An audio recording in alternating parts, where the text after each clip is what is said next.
What you say, what you say? If you bang, you know lame's gotta pay. Hey, I came right out of Haiti with rabies and scabies on my babies. Okay, are we live right now? Saying we're live. Perfect. Let's go live on TikTok, guys. Oh, I love a good live. And we've got some content lined up. Let's see. So what I'm going to do for the watchers is I'm going to play while we're live excerpts of the stuff we're going to react to afterwards, after the live. Because we're going to go straight into reaction videos after. And I know some of you guys do like watching my reaction videos because we've had quite a few people watch them. But we're going to proper start doing that every live now, which means the live may be shorter than it was before. What's up, me? It's Melts Madly. What's up, Kalido? What's up, AJ? What's up, V3 Man? What's up, JD? So, yeah, the live might be a little bit shorter than usually, but we're going to have reaction videos at the end because this is one video I definitely want to react to. Trump to offer Brits asylum. Now, this isn't necessarily saying that he's going to do this, but let's toy with the idea of if he did it. What's up, Clarice? What's up, Stoles Lazinger? What's up, Nicole? What's up, Grace and Mercy? Guys, tap the screen to like the live. Make sure you stick around. It's going to be a great live. Yeah, imagine if Trump actually does offer Brits asylum. I would be eligible for asylum based on the criteria that they spoke about. Hold on one second. We just need to put this video into our react because we are going to be reacting to this. Trump to potentially offer Brits asylum. There is no one that is more eligible for asylum if Trump opens up asylum to UK citizens than myself. I've had the state unalive my child. I've been arrested for speech offences. I have an affinity for the United States. I've been there. I have 2 United States citizen children. I believe strongly in the values of the United States. No one would be more eligible than me. I'm thinking of applying for a business visa anyway. So if Trump really gives Brits asylums, guys, filter in. What's up, Janice? What's up, Ark? What's up, Old English? What's up, Chow? Guys, like the live. If Trump offers UK citizens asylum, can you imagine? Bro.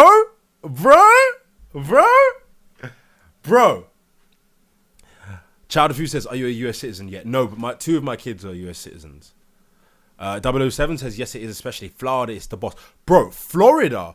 Oh, my God. Florida recently killing it. The news I'm seeing coming out of Florida. Bro, Florida's making, like, vaccine mandates illegal. Oh, shit. What was the other thing I saw come out of Florida? Now I've lost it. There was some other news I saw come out of Florida. Florida's done constitutional carry. Florida's killing it, man. Killing it. Going back to the original, ideals of what it means to be a real American. Sijion says United Kingdom is better because the United States has so many gunners. Okay. Bella says on a jet plane, I'm on my way. Child of Food says, dude, you qualify for asylum? Okay, I'm glad we got our first hater in the live. We need the haters. Haters are my motivators. Ark says, I spent one summer in the US. I loved it, but still not as free as England regarding rights. What are you talking about, bro? What are you talking about? You think UK is more free? You realize the UK has the most citizens in the entire world arrested for speech offences. 20,000 in a year. 20,000 people in the UK arrested for speech offences. More than China. China has like 20 times the UK population. More than China. Guys, come on, man. Come on, guys. Tap the screen to like the live. Press the share button. Press the like button, press the follow button. Jana says neither are better, they're as bad as each other. Not true. Bella says I grew up in the 60s, UK has changed for the worse. I concur, even though I didn't grow up in the 60s. Fulani says, do you trust vaccines? No, I absolutely don't trust vaccines. Bella says the UK is like living under a dictatorship. I wouldn't say dictatorship, I would say tyranny. 007 says I love the States, it's Christian and lovely, welcoming people. God bless the USA. Hula said, can I join? Right, we want to get the likes to 1,000. We got 4 people requesting. But Chowder is a hater, so let's just get the hater energy off and then we'll move on. Let's see what Chowder has to say. Chowder Foods. You do know that you qualify for asylum here in the States, right? Oh, well, you weren't hating on me. You were saying I qualify as an asylum seeker. Yeah, you do. Oh shit, You bro! have a I'm huge so supporter sorry, of bro. you. I thought you were saying I You're good. qualified to go You're to good. an asylum because I'm crazy. No, Thank you, no, 007. no, no, no. Dude, I have a ton of respect for you. I Oh, love thank your you. work. Love what you stand for. But you do qualify to flee here to my house as an asylum seeker. Whoa, bro! I don't swing that way. No, I'm joking. Why do you think I qualify for asylum? Uh, with everything that you say, you sound a lot like another one of my friends here, the Ulti villain. I'm pretty sure you've heard of him. You guys Okay, talk a lot like okay. yes. Uh, both you have very similar ideologies. Both you speak the exact same way about the UK, and overall you have very similar mindsets. He qualifies for asylum, No and with way. how From the UK, yeah yes he is bro. currently a UK citizen, Don't do this to me, and bro. he can't get to America because he doesn't have the money to get to the embassy. What? I'll But if help you him, can get bro. to I'll fucking help. if you two get to the embassy and you come to Minneapolis airport, I will personally pick you both up so long Bro, as I'm not if in basic training. Nah, bro, don't do this because you're gonna gas me up. If this guy tells me his I am story not. and how he qualified for asylum, I will literally buy him a plane ticket to the United States. Please do. I'm trying to get him in here. The thing is, I've considered doing asylum, but and this is gonna sound so cringe because I'm not a bootlicker, guys. I promise. But I genuinely didn't want to disrespect the US like asylum process. Not because I'm a bootlicker, guys. It's just because like I feel like the United States is my refuge in a sense of like as someone that has been persecuted by the state, someone who's been persecuted for their speech, someone who feels that their ideas don't align with a country. For me, the United States is almost like an oasis. I'm not saying it's perfect, but it's like an oasis. So I look at it like, I think the United States is one of those places where I'd go and I genuinely would not break a single law. Because I'm like, there's no laws that are really that unfair. Do you get what I'm saying? I'm just like, what law? Okay, I would jaywalk. But like, I don't see many laws there that I'm like, this is totally unreasonable. But in the UK, maybe property tax stuff. But that's You can't put salt on the roads. in in the USA. You can't. Yeah, you can't throw salt out of your car. Okay, I think I'll be fine on that one as well. But you know, I just feel like here, I have been arrested. I think I've been arrested like 7 times in the UK. And I'm not even a criminal. I've been arrested for having a bread knife. I've been arrested for online posts. I've been arrested for screaming and crying when my daughter died. I've been arrested for harassment for posting that someone killed my daughter and covered it up online. No threats, no bad language. Mate, like the things I've been arrested for in the UK are insane. And it's like, I feel like I wouldn't be a criminal if I was in the US. Wait, you've been arrested for speaking out?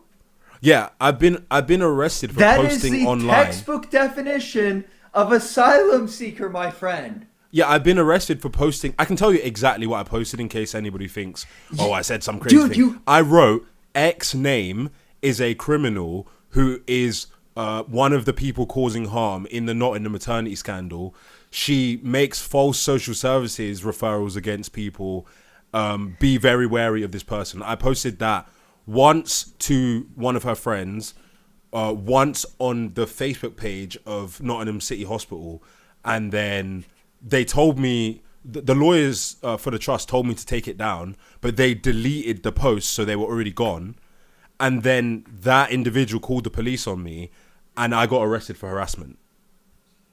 And the post got deleted within like 48 that hours. is textbook asylum seeker. Come to the U.S. Come to the U.S., man. There is not someone. I would rather have you as my neighbor than a third of the population here, man. Well, how did your friend qualify for asylum from the UK? Because I thought that was just unheard of. So, very similar situation to yourself. So far, he hasn't been arrested for anything yet, but the clock is ticking with what he posts and how anti-UK he is. So, yeah, you and him can come to the U.S. as asylum seekers. You especially. You've been arrested, dude. Oh yeah, the NHS killed my daughter, bro. Like I don't think anybody could I possibly know. be more eligible. If there's someone eligible from the UK, it would be me. I would think. We, dude, we get tons of people who flee from all over the world come to the U.S. Why do you think we are the greatest nation? No, no one goes to El Salvador. No one goes to Mexico. No one goes to Canada. Shout out No, to all those everyone comes countries, to by the the way. U.S. Oh yeah, Everyone, they're yeah, good true. countries. They're just not the best. The problem. I think people don't understand what it means when the state is persecuting you. It's difficult for them to wrap their head around. Mexico, Canada, United Kingdom. These are places where the state persecutes you for things that are not crimes. It's different. Like, oh, they think you're in a gang. Oh, the district attorney uses dodgy means to put you in prison. Okay, corruption happens everywhere. But I'm talking about the UK is a place where you espouse a belief that the government thinks is bad, and they will repeatedly persecute you and make it impossible for you to live a private family life. I mean, you can't compare a country that does that with the United States. I just think it's like night and day. And and you know what? UK has some nice things. I would love universal health care. That's nice. However, in practice, you end up with situations like you went through, and I am Yeah, so sorry for your loss. I am a healthcare provider here in the States myself. That kind of bullshit doesn't slide here. If we yeah, lose a patient, there are investigations, yeah. especially when someone brings up, "Hey, I don't think that this was right." And when you threaten to sue in the USA, people they get more like they fix up more. But in the UK, when you threaten to like, huh, you're gonna sue us. We're the NHS, we're the government. We're just gonna doctor your health records, ban you from the hospital. What the fuck are you gonna do now? You got a red flag on your name in every hospital in the country. And that's for as good as universal health care is on in theory, you end up with situations like that, and that's not something I want to see happen. And like you said earlier, here in the U.S., we cannot comprehend what it's like to have the state persecute us because it doesn't happen. Yeah, you Well, do have it corruption, probably like you said. happens in limited cases. I can say fuck the government, fuck Donald Trump. I can say fuck every member of government to their faces, and there's not a damn thing they can say about it. Well, I'm not going to exaggerate. I'm pretty sure people could get away with doing that in the UK.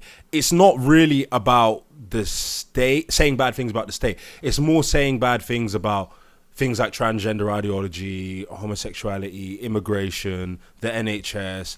That's where you start getting persecuted by the state. Here's something that we can do in the U.S. We need to get rid of immigration, or we need to bring in immigration. I can take both sides of the aisle.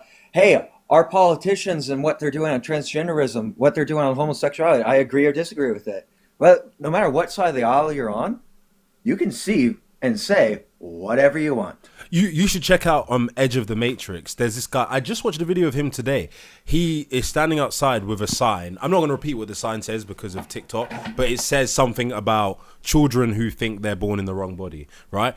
And some like overweight like girl with short hair comes and shoots like chili sauce all over him, and then fucking punches him in the face, slaps him. Bro, she gets off with a caution. The police literally like let her off.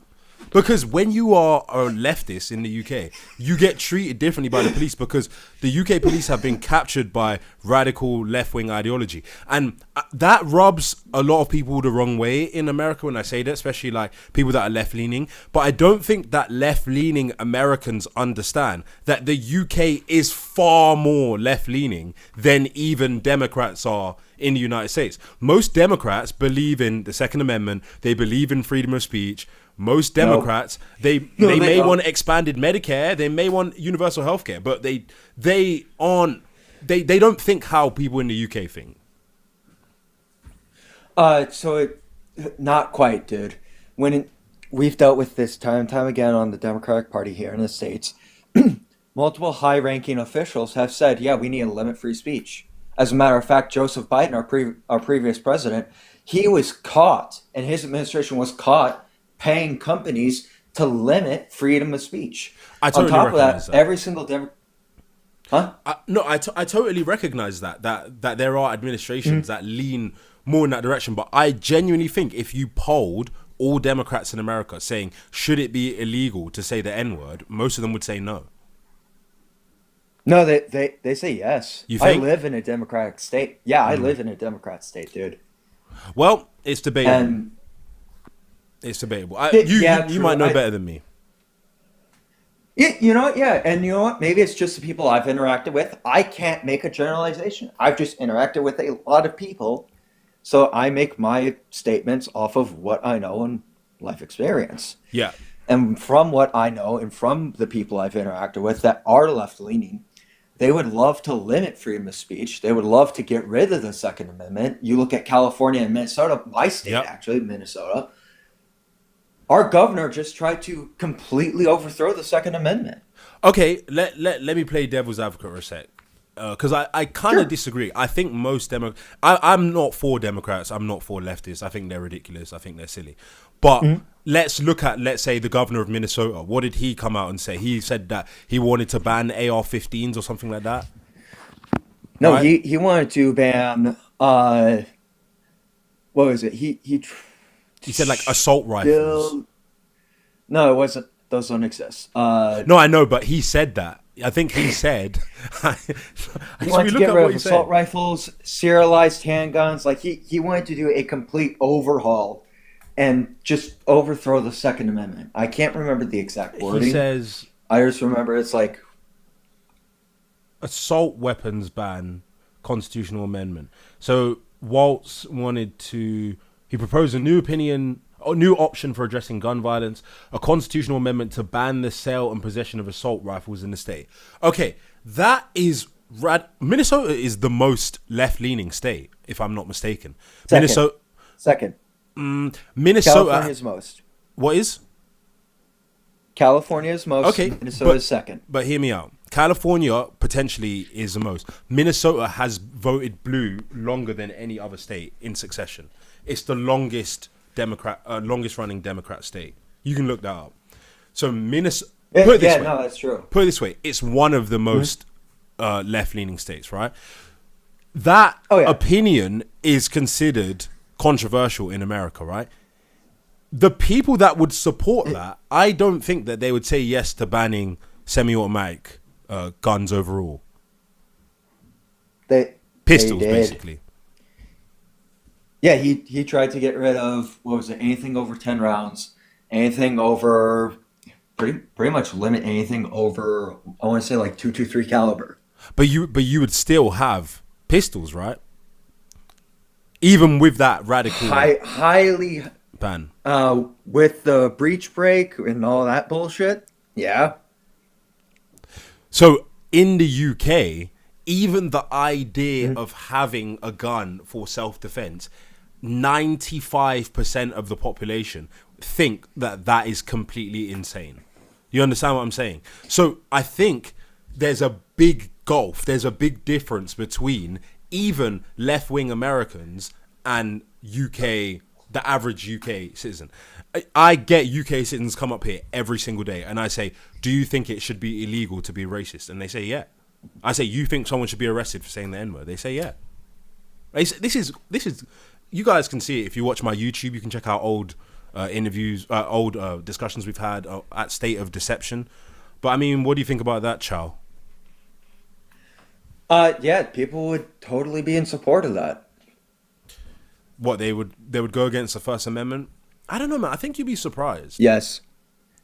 I think Yeah. if you polled all I've had it Democrats, stated to my face quite a few times. if you polled all Democrats, should we make it illegal to say the N-word or be racist to someone? I think 40% would say yes and 60% would say no. If you polled UK citizens, I think 75% would.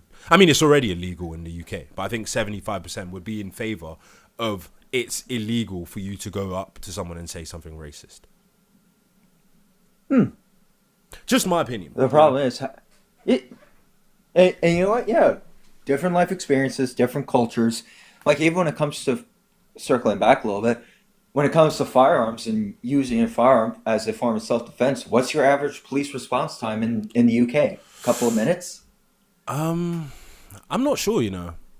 The average police response time is definitely longer than it is in America. We have a higher population density, although the local police station might be further away in America. I think it depends where you are. If you're in a metropolitan area in America, I think the police will arrive quicker than if you're. Oh yeah, in, absolutely. the UK. I live in the rural area, and it's like a 15-minute average response time. Yeah, I think firearms. You see, the thing with the UK is, as it declines, a lot of the things that suck are the things that are not as vital, or the things that you start seeing bursting at the seams. For example, you have terrible maternity care in the UK now, terrible elderly care. If you want a heart surgery or cancer treatment, still pretty up there in the world, to be honest, the NHS, right? If you talk about policing, you have this ridiculousness with speech offences. You getting arrested for speech offences, magistrates' courts, family courts, totally corrupt, totally not worth dealing with them. They're terrible. But then when you get to Crown Court, King's Bench, High Court, still quite robust. When you get to murder cases, really serious crime investigation, some of the best crime investigation in the world, Scotland Yard, right? So the truth is, the UK is not done yet. The most high level institutions are still intact. Like I say, the King's Bench, Scotland Yard. These are world class systems. They're overloaded, but they're still world class. The rot we're seeing has crept in mainly at the lower level institutions, and it's working its way throughout the institutions in the UK. I'm gonna be honest. I have no idea what King's Court is. Oh, King's Bench is like It is the highest high court. That's where my case is going so. to. For my daughter. Yeah. Oh, It's like the highest civil court. Yeah. so it's like the state Supreme Court for you guys. It's well, technically the Supreme Court would be higher. Yes, it would be higher, but for a civil claim, if you want to launch a claim, it would first have to the highest level you could launch it at, for starters, would be the King's Bench. Okay. Yeah. All right. Yeah, I think we have something equivalent to that. Yeah. Yeah. Well, Chow, I appreciate you speaking to me. I've got a lot of people waiting to come on. Please send me a message. I actually think I might apply for asylum just because of what you said. So if I get asylum, I owe you money, bro. I will literally buy you a fucking car. If I get, I'm not even joking, because I'm just like, and I'm a man of my word. You know, when you're playing touch, try to get to Minneapolis. Give me a shout out when you're coming, and I will personally pick you up in my car. Guys, you're hearing Chow the Food say this, right? By the way, this goes on YouTube, bro. So you're forever going to be documented. I'll sue you if you don't pull up. Let me add a little stipulation. Let me add a little stipulation. Go on. I am heading to basic training because I'm trying to be a soldier here, a National Guardsman. So if I'm in basic, when you come over, I cannot pick you up for obvious reasons. Okay, deal. I'd shake your hand right now. Hey, man, if you can't pick me up, I'll get myself a Turo, okay? All right. You have a good one, boss. You take care, bro. So there you go. Child of Food says he thinks I'm eligible for asylum in the United States. We'll see. But now we're looking for people who want to argue, people who are against it, people who they feel some type of way. They really think this is blasphemy right now. They're like, Hammer, you're despicable.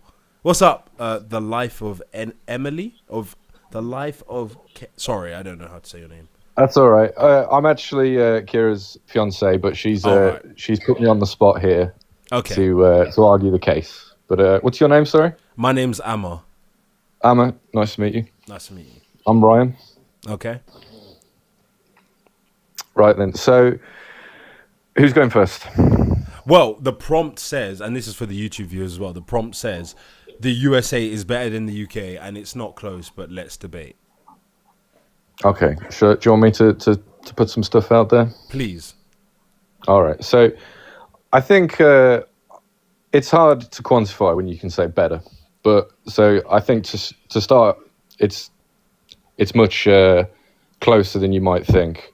Okay. But I'm going to throw out some things that I think the UK has superior, and I would first off the bat is to say the NHS. I know it isn't exactly what it used to be. I know it's not great, but I think American healthcare is also in dire straits as well.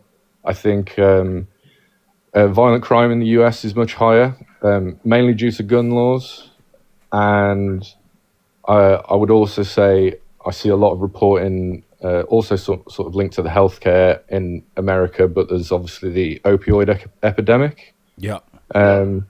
And personally, I think you see much more freedom of the press in the UK, especially now with Donald Trump sort of picking and choosing who can interview him and who he will speak to. And I also think that the two-party system in America is extremely bad for the country. It's bad for the people from top to bottom. Okay, so just so I can quickly summarize, you said the healthcare system, you believe that the NHS is better than American healthcare. Then you said press freedom, then you said violent crime rates are higher. Mm-hmm. Then you said press freedom you think is better. And what was the last one?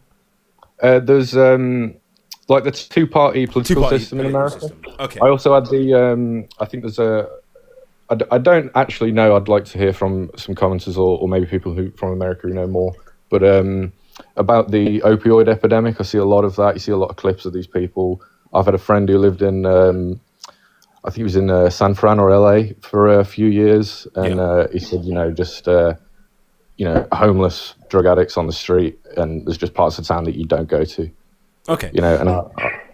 Yeah, sorry. So let's address the points one by one. You mentioned that you think that the US healthcare systems are in dire straits. Why do you believe that?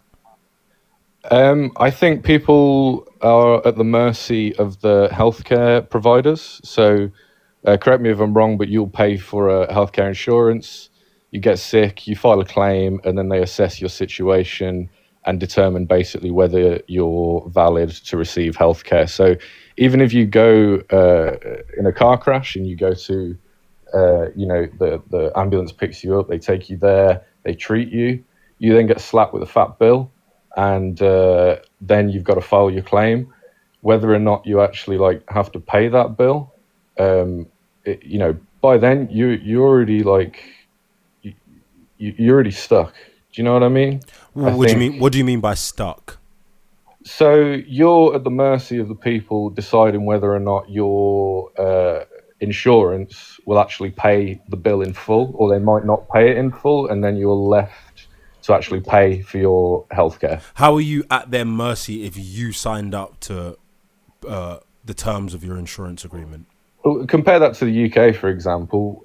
We all pay tax towards the NHS, so no matter what happens to you, no matter how much treatment you go through, that's like inpatient and outpatient, it's completely free at the what do they say, at the source. You don't at the have point to worry. Of use. Yes, yeah, exactly. So you're not going to have to pay a penny. Do you believe that American healthcare is not free at the point of use? I'm not saying that they're there with a card machine asking to pay. Okay, so it is free at the point of use, right? It's not free in that you are billed for that. It's at the point of use. It's free, the same as the UK's healthcare. No. I'd like to just to be not to be semantic, but I know what you're trying to say in that it's. You've gone quiet. I think you. Sorry, did that cut out? Did you hear that then? Sorry, the phone started ringing. I wasn't sure if it cut out. Oh, okay. So you're saying you think that the NHS is free at the point of care, but that American healthcare is not free at the point of care? So my point is saying that despite your treatment, say if you have any sort of intensive care or treatment in a hospital involving scans, surgery, time spent, ambulance rides, that all then stacks up so that the bill that you are given at the end rises. So your insurance might only take you so far to say, I'm just going to put a random number out there. I don't know. They might cover you as far as $100,000. But if you're in a horrendous accident and have to have all this treatment and you have to have physio and things like that afterwards, that bill is gonna skyrocket. Okay, And here's what I'm confused about. So first, you didn't address the question about whether you think it's free at the point of care or not. And the second part is you mentioned you're at the mercy of these people as if you don't sign up for the agreement that you want. So can you just clarify why you believe that the person has no choice in the matter when they literally sign up for the healthcare premium they want? They can get a healthcare premium that has a very large coverage where they're covered for pretty much everything, ambulances, everything, inpatient care, or they can get minimal coverage where they're covered for basic things and then they have larger out-of-pocket expenses. And then also you mentioned that you are aware that it's free at the point of care in the US as well, right? You pay later. oh yeah. So that wasn't the point I was making about having to pay immediately.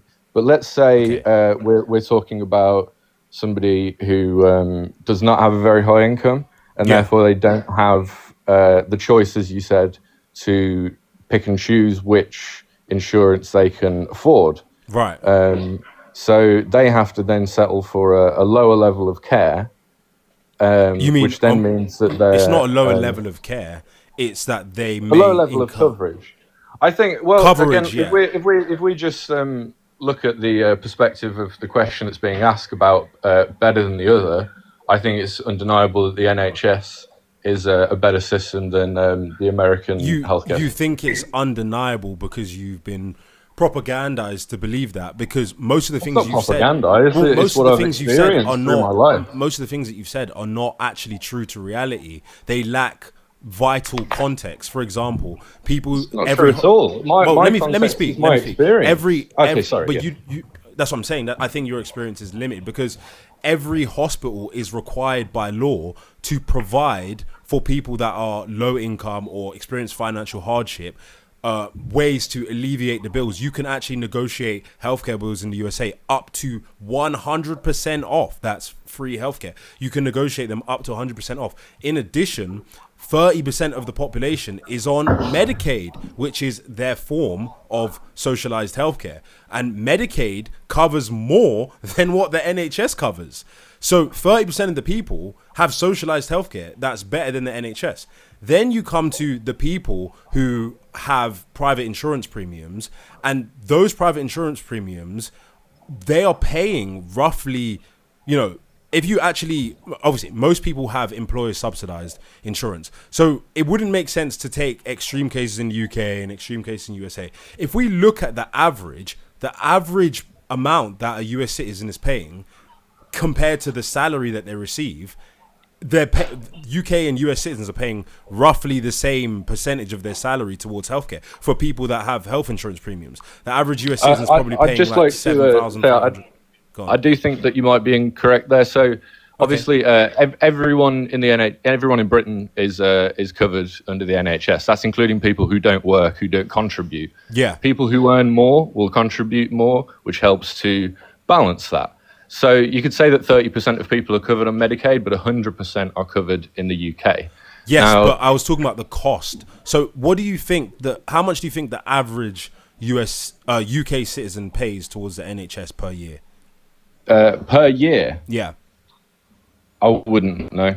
If you had to estimate, what do you think it would be? It's so difficult. So obviously, we don't have a specific breakdown to know what's going towards the NHS. National insurance. I mean, say in your pay packet. So I don't know how much I contribute. You don't have to calculate it like that. You because all taxes go towards the NHS. They get pulled. No, but they go towards many different things, don't they? Yes, but they get pulled. Tax is a pot, and then that's then. It's very easy to work out. 20% of government expenditure goes towards the NHS. So all you have to do is work out.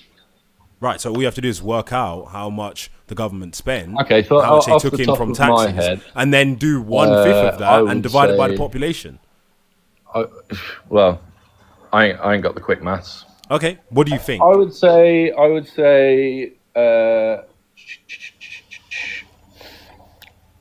£2,000, but that might be like the worst guess of all Okay, time. it's about £4,400, which is Okay. about $6,000 to $6,500 just off the top of my On head. average.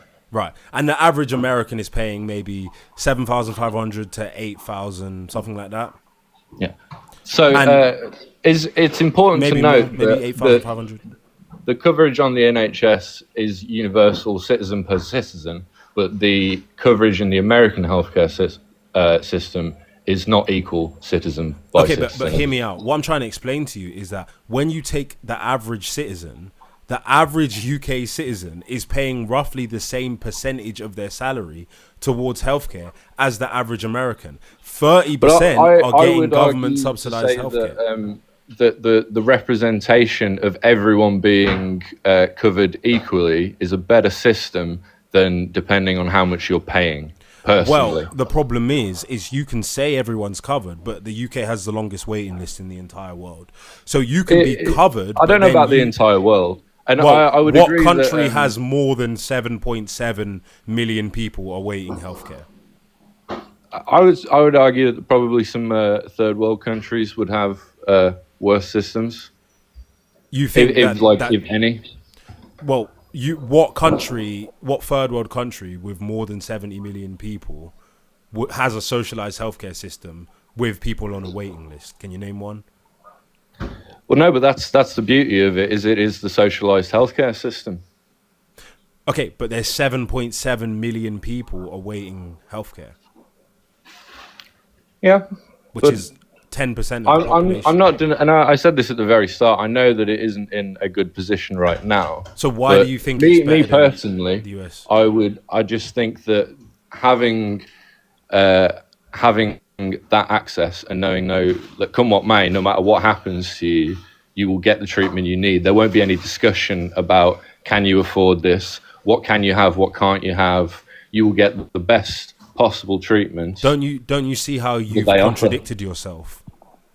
Please explain. Because we've just acknowledged that it's not in a good state because 10% of people are waiting healthcare, and then you just went on to say, "Oh, but it's good that you have that access." But you don't have that access. You get put on a waiting list. I understand what you're saying, but it's not quite the contradiction. Okay. Is that there's a difference between a waiting list and just being denied. If you say to someone you have access to something, but they don't get that access, then they didn't get the access, did they? Yeah, but it's being in a queue. It's not just saying no. See the cognitive dissonance. This is why I mentioned. It's not why I used cognitive the word dissonance. propagandized. It is cognitive. It's not dissonance. propagandized. How can you is. say that it's propaganda when I'm living in the system and contributing to it and have experienced it Most multiple UK times throughout my life? citizens- It's most nothing to UK do with citizens propaganda. Have been propagandized to not see that just because the state tells you have access to something doesn't mean that you have access to it. If I tell you, yeah, mate, I'm throwing a party, come around to the party, everything starts at 10 o'clock, bring your mates, and then you get there and I'm like, oh, mate, I'm not really sure. You might get in about 2 a.m. And you're like, mate, Is the that party not ends. what happens You're like, the when you party queue up- ends at 3. Is that not what happens when you queue up outside a club? No, but think about what I'm saying. Why not? Think about what I'm saying. Is that not I what's didn't saying? finish the When point. A club's I didn't- open. no, A club's now open. you're going but to you talk have to over me. queue. I didn't finish the point. Because you're Think not, about it. You're, Let me you're coming finish back the to me, but example, I think and you then you need can to respond. understand. Let me finish the respond example. to what I'm saying. Just let me I finish. understand. You're firing a lot back at me. Let me You're finish firing a the lot back at example. me. Let me finish the example. Did you get access if you had to wait for so long? Like you can actually calculate mathematically the likelihood of someone receiving care based on the time that they're waiting. So we could probably even do maths and compare US citizen accessibility to UK citizen accessibility by saying what percentage of people are able to have regular access to healthcare and how long are they waiting. And then you can make a metric, you can do a multiplier and be like accessibility times time waited. And I guarantee you that UK citizens have less access to healthcare because of how long they have to wait. I'm just not sure that that's true. I understand the point you're trying to make, but you can't just draw a line in the sand and decide that is or isn't good enough. I had an injury nearly 2 years ago. I had to go to A&E. I waited several hours. I was in a lot of pain, but I was seen to. Yeah. and That's A&E. that was that. That's A&E. A&E So why has does that not long count? No, A&E has long waiting times wherever you are. I'm talking about elective No. treatments, surgeries, mental health treatment, which comprises most of healthcare. Well, you never said any of that, and I don't think it That's does comprise of most healthcare. Yeah, no. But you've just given those specific examples to move the goalposts. The point that you were making about how long it takes. Okay. No, do you not understand? No, I didn't understand what you said. Please clarify. So the point you were trying to make about how long waiting times, does that not count towards things like ambulances and A&E as well? Because as far as I know, it does. I wouldn't say it's propagandized when I've gone through the experience myself. It does count towards it. I'm actually agreeing with you. Can you please? No, I'm agreeing. Just for with clarification about propagandized, because I don't think you're using the word correctly. I'm agreeing with you that waiting times are long in A&E in America as well.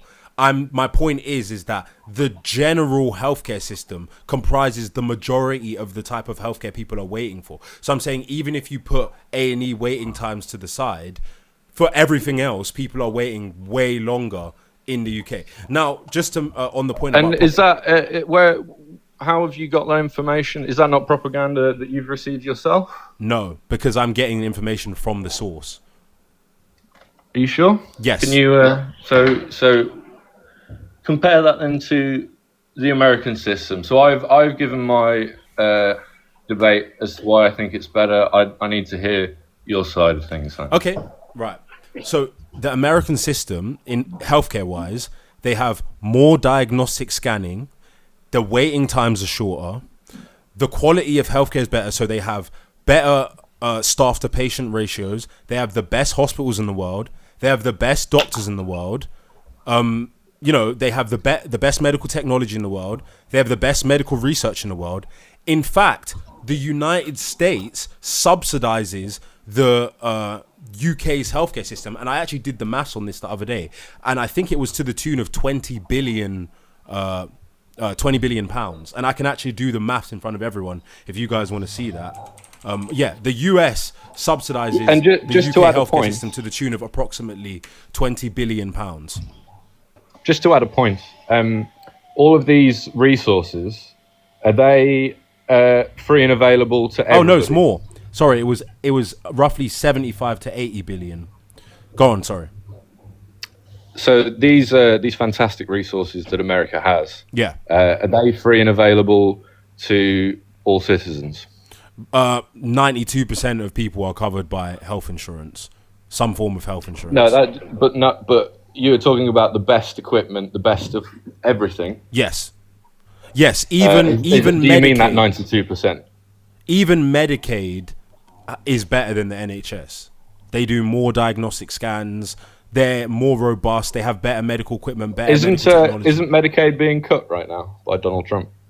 No, it's just being given work requirements that would effectively mean people who are out of work and the homeless don't have access to that. No, see, I don't think you have a proper understanding of how it works. But but I'm comparing that to the NHS. That's the only point I'm trying to make. Homeless people will still have access to Medicaid, and they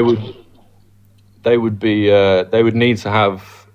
Well, actually, no, I don't want to get into that because I don't know what I'm talking about necessarily. Yeah. But I think in this we'll probably agree to disagree. Then should we move on to a different topic?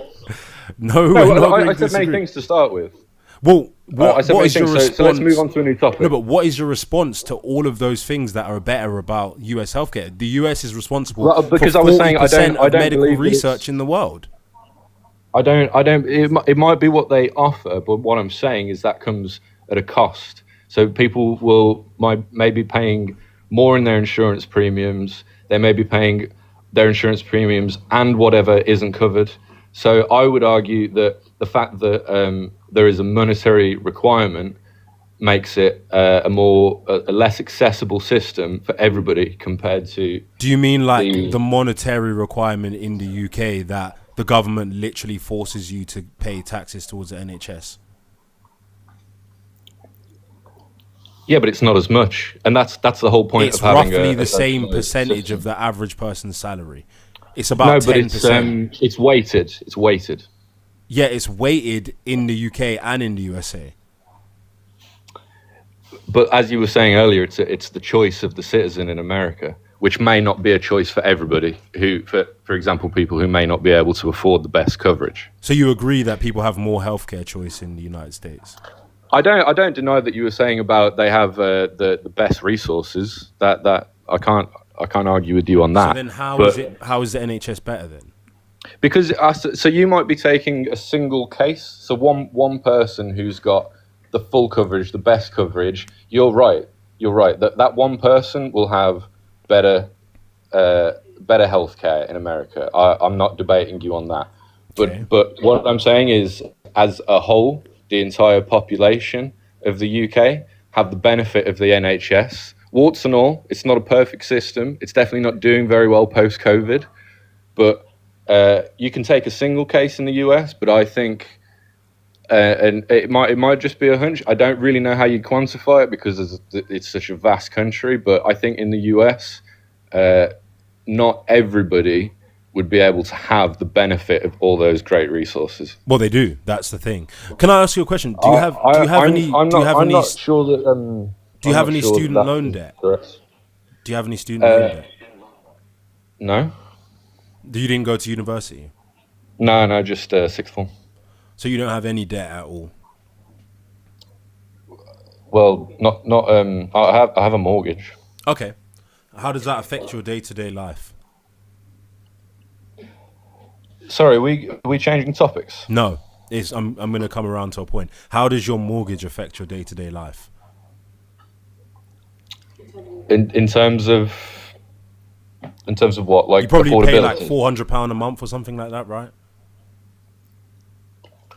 Maybe 700.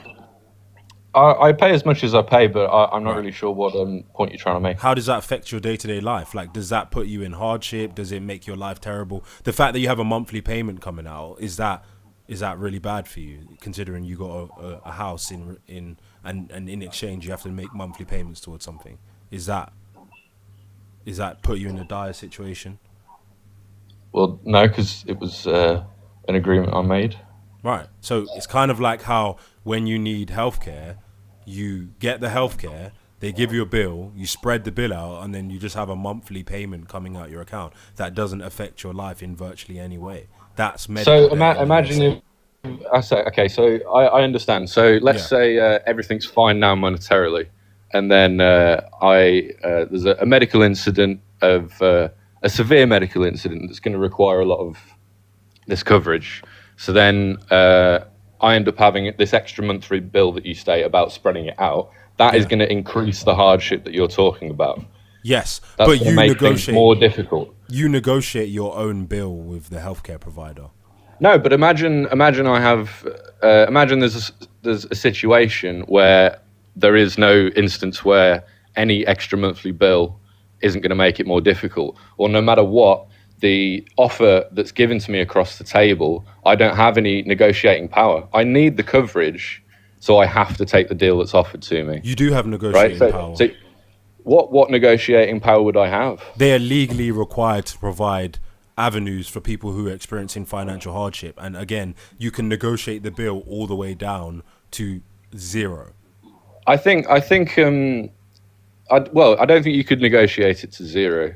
My experience with any insurance company is that their insurance companies are never going to take zero, are they? The whole point is they do that all the time. Insurance companies aren't there. The hospital. Insurance companies aren't there to make things better for people. They're run as a business. The hospital, and similar to the hospitals are run as a business. No, many hospitals make a yeah, loss. but the hospital will pass the bill to the insurance company.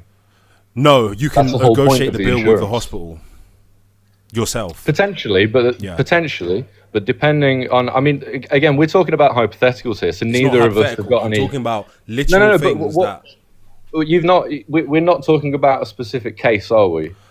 I'm trying to explain to you that the way that your perception of the US healthcare system is not accurate. So I'm giving you the caveats that fill in blanks that are misconceptions for a lot of people. So this They is like think- I was saying earlier, though. We need to get a broader perspective. I understand there may be individual cases. It's not individual There may case. be I'm telling you the individual law. cases. This is the law. This applies to broadly to everybody in the United States. For example, even when you have medical debt, you have up to a year before it even show. I don't know if that law is still in effect, but currently you have up to a year for that to even affect your credit rating. And if you make regular payments on it, which you can negotiate the payments yourself, it doesn't affect your credit rating. So you can But literally you're get, acting as though you can literally get negotiate the 100. payment to zero in every case, and I'm just not sure that It that depends is- on your that is income level. correct. It depends on your income level.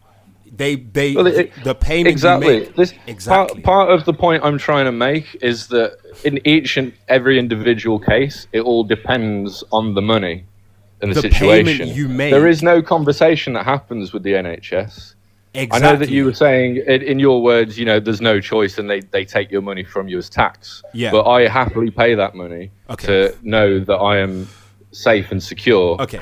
So you happily pay the money, but if a US citizen happily pays a private medical institution, how is that worse then? It's not, but listen. But you said you're- it's worse. you can no, please. You're talking again about an individual case. I'm not saying everybody in the US is miserable with the healthcare system. The point I'm trying to make is that the universal system in the UK, none of these conversations happen. People don't have to make these choices about what they might or might not be able to afford. They don't have to go through the negotiations. None of that happens. And that's okay? worse. So no matter who you are in the UK, you will get medical coverage, and you don't have to think at all about paying the money. Exactly. And that's whether or And not that is you worse. pay the tax and national insurance. That's How worse. does that work? Okay, let me give you an example, right? Imagine if I go into a room and I don't say, want specific examples. Let we me need let me to give you talk an big example. Picture. Let me give you. I'm trying to show you my perspective. If I go into a room and I say to everyone, right, everybody's getting a cheese past. Everyone's getting a ham and cheese sandwich. Everyone's getting a ham and cheese sandwich. Doesn't matter. You're getting a ham and cheese sandwich, right? And then I say to another person, well, dude, based on how much you have, you can either get a ham and cheese sandwich, a chocolate bar, caviar, squid. Like, how can you tell me it's better? Because no matter what, I get a ham and cheese sandwich. Wouldn't you rather be the guy that is able to determine what they're able to get based on what they can afford? But not everybody has the luxury to make that choice. What if you're It's somebody based who... on what they can afford. That's why I'm trying to explain Yeah, it to no, you. yeah. Okay, so let me give a return in that example. Everybody, the entire country is in this room and offered a ham and cheese sandwich. What about people who wouldn't even be able to afford that if they had to pay for it? Is Those that not a benefit for them? Those are the Medicaid recipients. Yeah, so they're happy that they get a ham and cheese sandwich. So they get bare minimum ham and cheese sandwich. And then if they can afford it, they can choose other things that cost more, that are more expensive. Do you get it? That's the difference. NHS is the ham and cheese sandwich. You're getting a ham and cheese sandwich whether you like it or not. In the USA, they're like, if you are really low income, you get base level ham and cheese sandwich. If you have more, you can negotiate and pay more to get better things.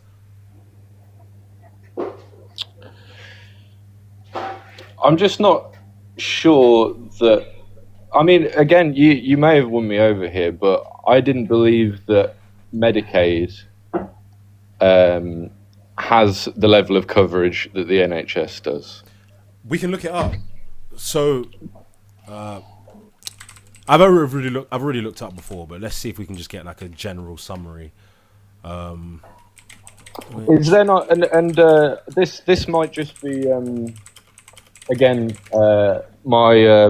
my ignorance in it, but Hey, just will there let not me be? respond to Will there this just not so be? everybody- Sorry, I just want to Okay. put my point out there so that you can clarify for me. But is there not a system where you have to clarify for Medicaid, or is it? Someone comes in and do they have insurance or not? It doesn't matter. Medicaid. Is that the bottom line? No. So it's means tested. So not everybody qualifies for Medicaid, but there's also emergency Medicaid. So you can get technically free healthcare even if you have insurance. In practice, if you go to a hospital, they're going to check your insurance. But say me, if I'm just an illegal immigrant in the United States, I can get free healthcare under emergency Medicaid in almost every single state. In fact, I think it is in every single state. So emergency Medicaid is a form of Medicaid that's for people that are homeless or destitute or need emergency treatment, and you can get that for free. But just to answer the Medicaid question, so I just put it into AI just to get a general summary. Medicaid generally offers more coverage options and flexibility than the NHS for those who qualify, right? So the base level, the people that are financially not able to afford private health insurance premiums, they get a better level of coverage, health coverage, than the NHS. In addition, there's also Obamacare, like there's it's called Affordable Care Act subsidized health insurance. So there's a certain period of the year where you can apply for insurance in the United States, and it's subsidized and it offers you more than what normal premiums covered. For example, they're legally required to offer mental health treatment and things like that. So you can also get subsidized health insurance plans. I think they open in like September or October. You do the application around that time. But anybody can look this up: Affordable Care Act subsidized healthcare insurance plans. So it's a far more diverse system with different options based on your level of affordability. In that case, I do think you do have a point. But did you not just say that it's means tested, so not everyone is eligible? Yes, and there is a percentage of people that fall within the gap where they don't qualify for Medicaid and they're just above the threshold, so they get financially hit because they have to pay for private insurance premiums. Those people, again, I would suggest getting the Affordable Care Act subsidized insurance. Or is Medicaid offering the full extent of the US healthcare system?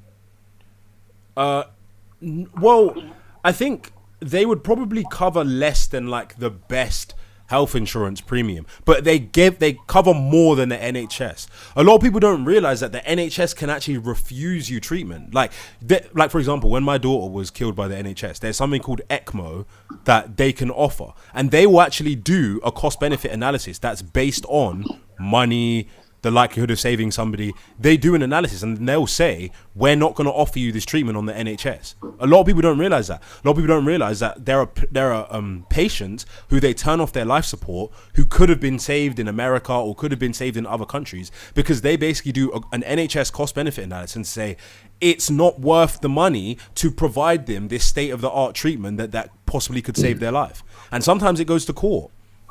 So the NHS can also refuse people healthcare based on cost. There might be, this might be anecdotal of me, but I'm pretty sure that I've read of cases in the US where people's coverage, whether that, I don't know whether it would be Medicaid or an insurance policy, does not cover the treatment required, which would then lead to their death essentially, in that they might need an expensive surgery, treatment. I'm not sure on specific details, but yes, this was my understanding, in that those things happen. That does happen, of course. So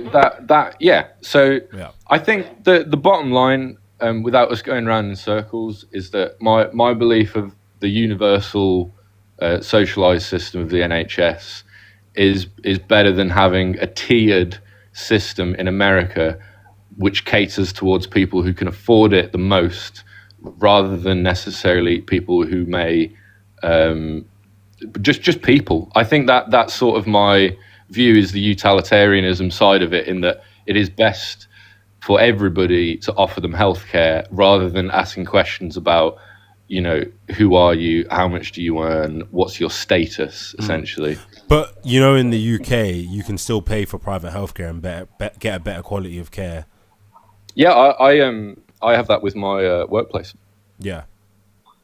So you still have a system where if you're rich, you can get better healthcare.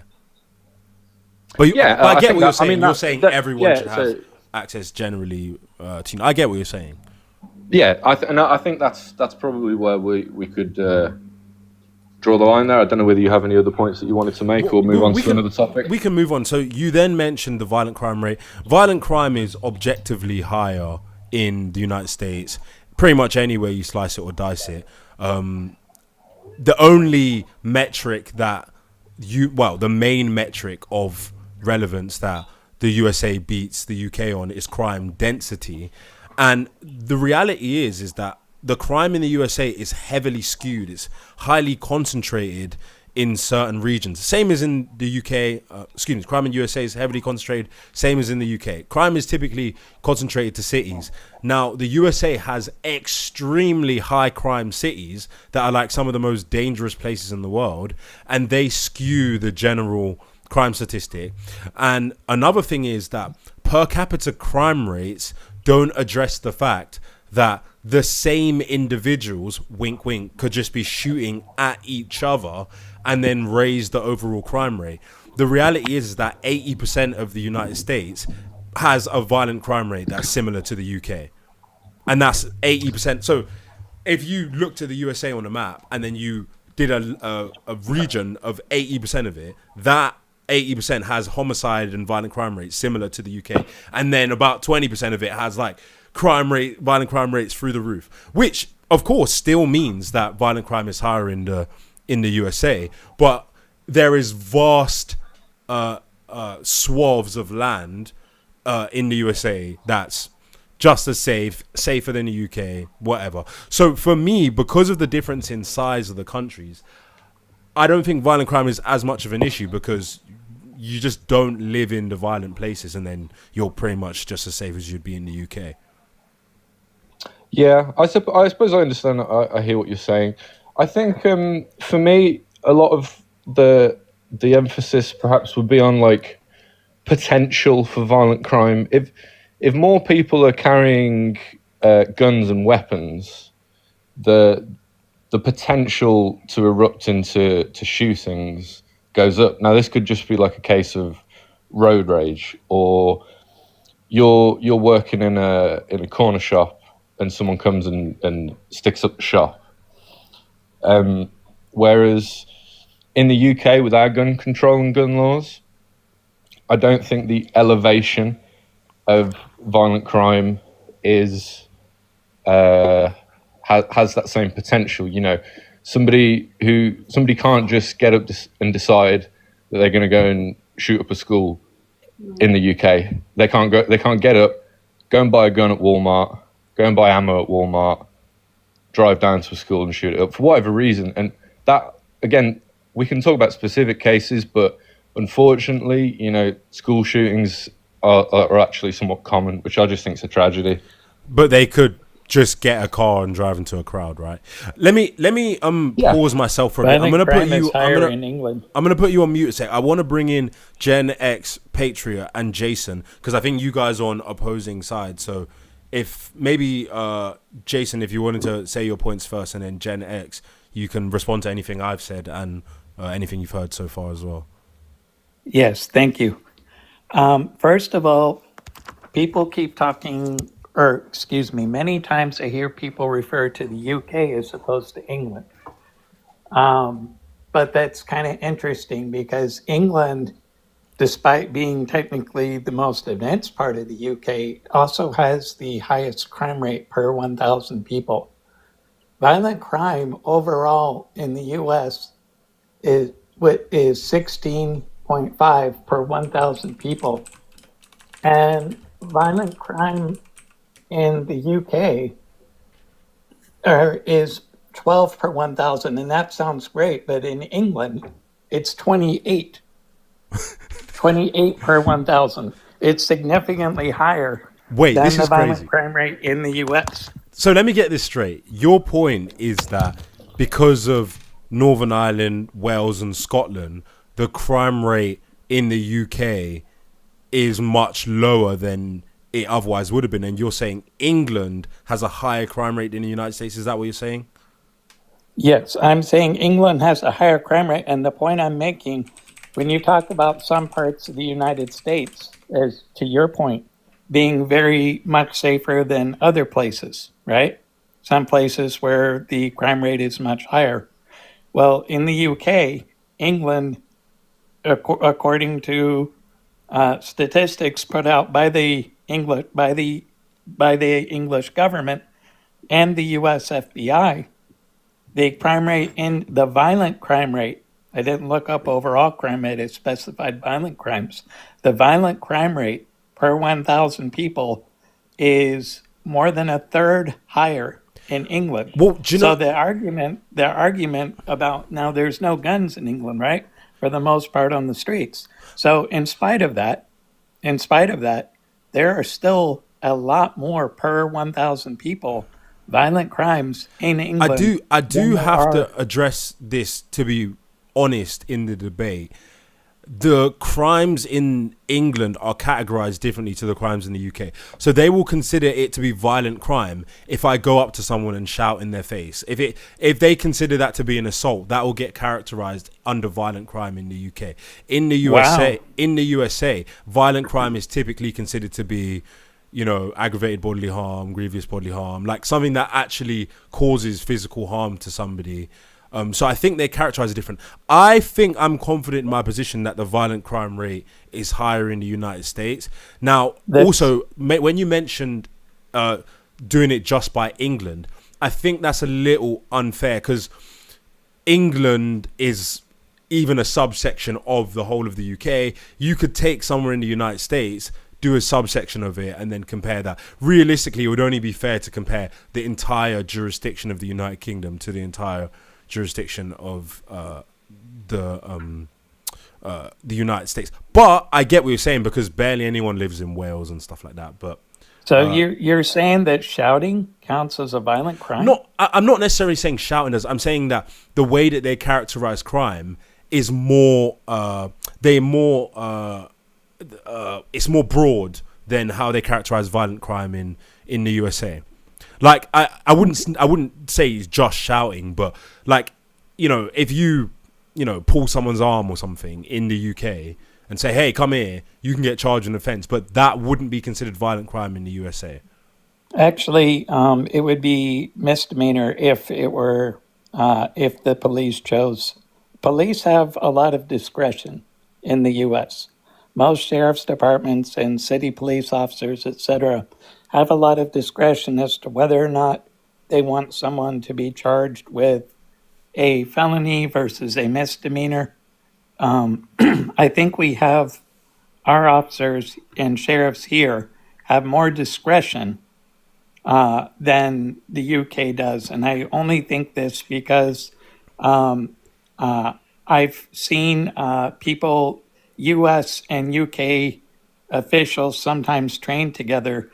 The British SWAT, the British Special Weapons and Tactics, the only ones who can carry assault rifles in England, pretty much as a whole, they used to do joint training with the US, particularly with the LAPD and NYPD SWAT units. And they said that they don't have nearly as much in the way of discretion as far as whether or not they're going to arrest you for a felony versus a misdemeanor. Now, you can be charged here with battery by throwing a pillow on the floor. Honestly, that is actually a thing. You don't even have to make contact with the person. So as far as I get what you're saying, and fair enough about your point about England versus the whole of the UK compared to the US. That's a fair point. Yeah. So I can't argue with that. I want to move on because I know you have other guests, and I know it's been a long time. Gen X, did you want to say your perspective? Well, I would like to invite you, Jason, to give me a citation for what you just said because I'm looking at the stats and you're 100% wrong. Okay, what do you mean? The violent crime rate in the United States for 2024 data was 359 incidents per 100,000. England and Wales 31.9. UK as a whole 27.22. It's not even close. The And as UK, far as and hold on, because I'm actually addressing you and the host now. as far as the formulation that, well, if you just take out the cities, then, it's a whole lot safer. Well, yeah, of course, if you cut out 40% of the population, there's going to be a lot less crime because there's 40% fewer people, I agree. right? But when you look at and so when it bothers me when you said, well, I don't think we should look at the per capita. Somehow you tried to hand wave per capita, right? I didn't. Per capita counts, right? And so like even if you take out, because one of the things that conservatives say in the United States, and it drives me nuts, is, well, if you just didn't have those blue cities. Well, again, that's where people are. And by the way, the number one indicator for crime or predictor for crime is poverty, right? So you have a higher concentration of poor people in a small area, there's going to be a higher per capita crime rate there. That's what you would expect. But if we take those cities out, hold on, if we take those cities out and we just look at we literally take those cities out of the stats, a lot of the red states are still, or the conservative areas, still have higher crime rates than the cities. Well, I didn't say anything about blue states, and I agree with you that it wouldn't be fair to simply take the cities out of the statistics. I wasn't saying that take them out and the crime is higher in the UK. I believe the crime is higher in the United States. The point I was making is that skew has a much greater effect on the United States than it does the UK because it's such a much larger landmass. So my point is that you can live in safe places in the United States and not be affected by violent crime. So I'm not saying that it's safer overall. Okay. I'm saying that the reason it's still attractive to me is because there's so much safe land, even though on average it is more dangerous than the UK. I understand what you're saying. Okay. Yeah. That's Now why I understand. like this guy. Yeah. But Gen X, I'm sure you had some other things that you wanted to respond to because I wanted were to respond about the opioid epidemic. I apologize. I wasn't done yet. Okay, you go. Go ahead. For the opioid epidemic, we are absolutely worse than the UK. However, if you are not into using drugs, if you are not a drug addict, that's not going to affect you. So personally, it may affect a family member or a loved one. I'm not saying it's not awful, but I'm saying in terms of people looking to move here, someone overdosing doesn't affect your level of safety. If you are using drugs, then yes, it certainly pertains to you. But most people are not drug addicts. Therefore, the majority of the people are not in danger for the opioid epidemic is something I want to make. We got to remember, and Gen X, I'm sure we can agree on this much, the news constantly focuses on the negative because it drives more ratings. People feel more compelled to watch a slow-moving car wreck than they do a slow-moving train wreck than they do to watch someone driving safely.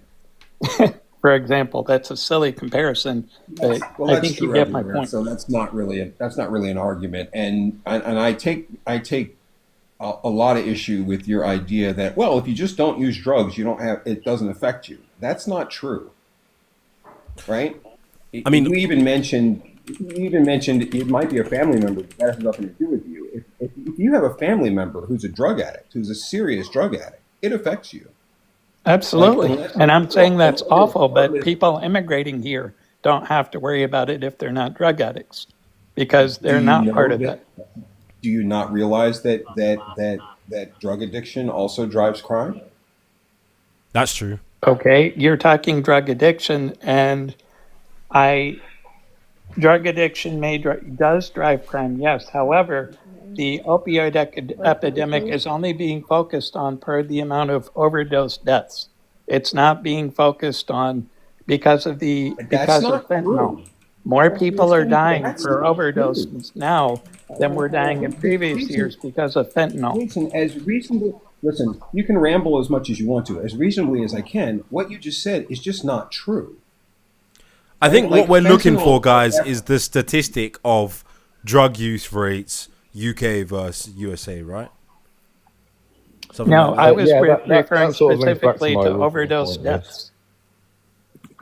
Oh, okay. But I mean, how overdose deaths occur in both the UK and the USA. Does anybody have any stats to suggest that the overdose rate, the drug addiction rate is significantly higher in the United States. Because what I would perceive is that it's potentially more visible because a lot of addicts congregate in places like San Francisco, Chicago, New York, Miami. So they congregate Correct. in high visibility areas. But I don't know whether the actual rate of people with drug addiction is higher in either country.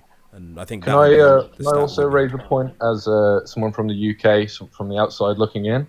I think there's a certain emphasis, like you said, Jason, about like the media spectacle, I'm sorry.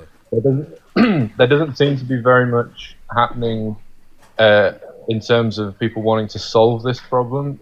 As you sort of put it, for people who don't take drugs, it's not their problem.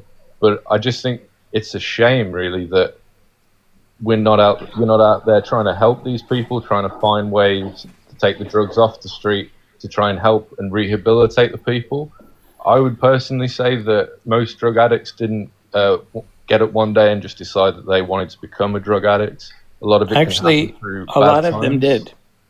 But most of the ones who didn't are victims of, I would say, a medical issue, which is that doctors used to prescribe opioids like candy almost. It was just ridiculous how low the threshold was for them to give out narcotics to people who didn't necessarily need it, and there wasn't a plan to wean them off. And many developed drug addiction as a result of having been on painkillers for medicinal purposes, but Yeah, the agreed. addiction still stuck. However, Is the argument here, guys, that, correct me if I'm wrong, is that you guys think that there's an opioid crisis in the United States, which makes the United States a worse society to live in? Is that the argument? My people are trying to original make? point to expand on that would probably be that there's an opioid epidemic, and it doesn't seem like that there is a particular amount of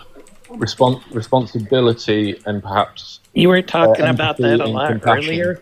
You Sorry, talked Jason, for I like just wanna 20 finish my minutes point. earlier. Sorry, So Jason, I just would, and you gonna don't finish. know what you're talking about. So So- I'd really like you to quit talking about that because I you just just wanna have no finish. clue. This is a There point is a of, lot of perspective. outreach. There is This a is- lot of effort that you have no clue about, which is quite obvious by what you were saying for 20 minutes earlier. There are a This lot is of the first time outreach I've pro- spoken about Excuse it. me. You keep over talking interrupted other me, people, Jason. I'm but sorry, you but I get was mad when they talking first. overtalk you. Please stop. Was Now- I talking first? Yeah, yes, now you're over talking me again. I'm not actually sure who You- was talking first. He can't stop himself. It's ridiculous. So, moving on, and as you said, outsider looking in. Now, we have sheriff's departments. You look at the federal, you're right, the federal government doesn't do much at all to help people. However, you have there are methadone clinics which are specifically to help people overcome heroin addiction, at least to try to. I'm not saying they're the most effective, but there are a lot of people, a lot of volunteer programs, a lot of outreach to try and help wean people off of it. But there are a lot of people who simply don't want to be weaned off of it. Now, don't get me wrong, for Gen X's point, I'm not saying it doesn't affect us. It does affect us big time. What I'm saying is, if you are immigrating here, as Amar is talking about doing, if you are immigrating here, and Amar himself and his family, hopefully, willingly, don't have any sort of drug issue, what I'm trying to say is, since a lot of this is about him moving here, I'm trying to say, if he doesn't move to an area with a high drug addiction rate, he is not likely himself personally to be affected by it. That doesn't mean Gen X and myself and those of us who maybe know people who are addicts aren't affected by it. Of course, losing You any know, family member is absolutely horrible. this is Just something- like Amar, who he lost, was horrible. This is Any something loss I've like that noticed. is terrible. Sorry to interrupt you, Jason. This is something I've noticed actually a lot, is that people with critiques of the USA tend to focus on how the USA is for the very worst people. They talk about things that affect a small percentage of the population, not being able to access cheap healthcare for a small percentage of the population, the opioid crisis. Now, I looked up the percentage of deaths that are due to opioid overdoses. It says 2.4% of all deaths in the US in 2023 were due to opioid overdoses. So, you know, suffice it to say that opioid addiction is something that affects probably 4% of the population, you know, something like that, right? So, in my opinion, if we're only going to look at the worst case scenarios, then yeah, people who are doing the worst in the USA, they're probably doing worse than people who are doing the worst in the UK, because the UK is a socialist country. But the reality is that you can't define how a life or lifestyle is in a country for a person by only looking at the people that are doing the worst in that society. Exactly. And that's why I always look, and I think that's where Jason's point comes in about, well, that wouldn't affect me. I think he's trying to basically say that doesn't affect the average person. A lot of my arguments are about the experience of the average person in America, and a lot of the critiques are about the experience of a small percentage of Americans. If you look so at if gun we're gonna crime, talk you would about- think hey, every Jason, American we've has been doing a seen lot or of witnessed talking, dude. dozens Can of we take a shootings, breath, but please? most Americans have never heard a gun go off in person. I'm sorry. Gen Okay, X, please. so- I'm sorry. Just to give since we're doing the comparison, right? And I would say that this actually goes to the point that you're making, host, and that Jason is making, right?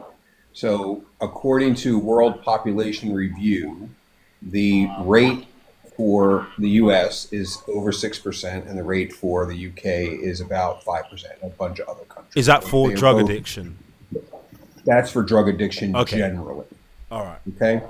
So, but I really started to get ramped up when you were talking about healthcare. So I will let you go on with Jason, and then we can talk about healthcare. That's, I think to you have me, that's a actually... I think you have a very incorrect view of healthcare. That's in the actually United States. insane that the drug addiction rate in the UK is so close to the USA. Continuing, the USA is a much more favorable drug trafficking route based on its geographic location. I would actually argue that the UK has I think the UK has the highest drug use rate in Europe, doesn't it? If I'm not mistaken. Yeah, according to what I'm looking at, it says that U.S. has the highest, but several other countries, including Greenland, UK, Mongolia, have illegal Greenland. drug use over 5%. Well, they need We can all they have need a to do laugh something in about Greenland to Mongolia. keep warm. Is that why Mongolian chicken's so good? Sorry, Yeah, that was maybe. in poor taste. I didn't know they Um, put But up I'd heroin like to- blankets but in also- Greenland. But also, and I just thought of this as I was saying it, also, maybe if the key word is illicit drug use, then you need to take into consideration what other European nations do in terms of whether things are criminal or not, right? I think only Like Portugal obviously, has the Netherlands, famously, the Netherlands Oh, has I know. decriminalized. Yeah, right? Netherlands, Portugal. I think that's it. So- Netherlands is only cannabis, but I It's think maybe decriminalized, and that's not Portugal for comparison. is like the majority is decriminalized. I just want to follow on a point that I was making earlier, and I guess it goes back to my healthcare thing. I'm always happy to be proven wrong on this. A lot of what I've been going off is just a hunch. You know, I don't have any numbers in front of me, but Why? with the please let me continue, Jason. You didn't let me talk, so please just let me continue. So I think we can talk about, you know, as Amma said, the worst case situations, and obviously they might be exposed and overexposed and overrepresented. But if we talk about, you know, the 4% of people who are addicted, or the 2% of people who are dying due to the addiction, I just think 2% of deaths, At least- that was... But go on. 2% of deaths of addicts. Sorry, was that? It was 2.4% of all deaths. So not 2% of people are dying. It's 2% of the deaths. Yes, already. yeah. Okay, sorry, yeah. But as for those numbers, but I would just like to think that from a sort of utilitarian point of view, that it's better to try and help everybody than to rather just forsake them. You know, it's a drug addict's fault that they're addicted, and that's too bad. But isn't it No, that's not what I Reagan? said. Isn't it Reagan said that said there- I the wasn't most, trying to quote you, but Isn't it Reagan that said like the most scary words in the English language are "I'm from the government and I'm here to help," something like that? I have no idea. Because like that's the problem, is that you can okay, socialism is good. Let's just say this. Socialism is good. The problem with socialism is it doesn't work long term. So you can have a noble desire to help everyone, but what does that do to your society long term? Well, it gives the government power. It makes people dependent on the government. It makes the government able to interfere in your private life to a greater extent. And over time, you end up, in my opinion, with a lower quality, lower trust society. I still never got to finish going through my points. Go on, And I Jason. really wish he would let myself and then Gen X get through his points before he continues interdicting and interrupting with things that, and you asked him for numbers and he says hunch. Instead of a hunch, how about let people Trying to who be open. actually, I think it might be excuse best me, that I now you're leave. talking I over think me it's best again. that I leave How now. about let I know people we who have many more actually points. are aware and knowledgeable about a subject have a conversation instead of interrupting with what you yourself just All right. described as a Alan, hunch? thank you No, for your time. now you're interrupting again. I'm interrupting No, no, just no, to no. leave. You Okay. can't. Thanks. If you Will if you you please stop, then mute I'll him? leave. It's ridiculous. Hammer, He won't stop. thanks for your time. I'm See you later, going. Ryan. Thank you very much. I'm sorry. I respect Gen X. I respect most people who come on to talk, and I definitely respect you, Omar. I just don't respect people who constantly interrupt, describe themselves as not knowing what they're talking about, but then refuse to quit talking. That drives me nuts. So I apologize if I seemed hostile. Jason, what I'll say, I don't think you seem hostile. There's a lot of people waiting to speak. What I'll say is, I'll leave you on for a bit so you can maybe talk with Gen X. Gen X, stay on so you can give more of your opinions. And then after, Jason, you can give any kind of thoughts that you wanted to give. And then we'll see if there's other people. Because we've got 8 people requested waiting to join. So, Okay, I'm almost done.